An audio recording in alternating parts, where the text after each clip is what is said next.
بادشاہ نے اعلان کیا کہ جو شخص جھوٹ بولتے ہوئے پکڑا گیا اس کو 5 دینار جرمانہ کیا جائے گا۔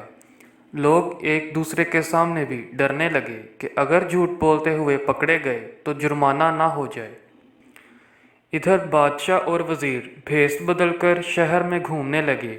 جب تھک گئے تو آرام کرنے کی غرض سے ایک تاجر کے پاس ٹھہرے۔ اس نے دونوں کو چائے پلائی۔ بادشاہ نے تاجر سے پوچھا، تمہاری عمر کتنی ہے؟ تاجر نے جواب دیا، 20 سال۔ اور دوبارہ بادشاہ نے سوال کیا کہ تمہارے پاس دولت کتنی ہے؟ تو تاجر نے بتایا کہ 70,000 دینار۔ بادشاہ نے پوچھا، تمہارے بچے کتنے ہیں؟ تاجر نے جواب دیا، 1۔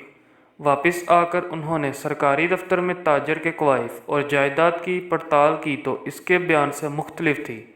بادشاہ نے تاجر کو دربار میں طلب کیا اور وہی 3 سوالات دہرائے۔ تاجر نے وہی جوابات دیے۔ بادشاہ نے وزیر سے کہا، اس پر 15 دینار جرمانہ عائد کر دو اور سرکاری خزانے میں جمع کرا دو، کیونکہ اس نے 3 جھوٹ بولے ہیں۔ سرکاری کاغذات میں اس کی عمر 35 سال ہے۔ اس کے پاس 70,000 دینار سے زیادہ رقم موجود ہے اور اس کے 5 لڑکے ہیں۔ تاجر نے کہا، زندگی کے 20 سال ہی نیکی اور ایمانداری سے گزرے، اسی کو میں نے اپنی عمر مانا، اور زندگی میں 70,000 دینار میں نے ایک مسجد کی تعمیر میں خرچ کیے، اس کو اپنی دولت سمجھتا ہوں۔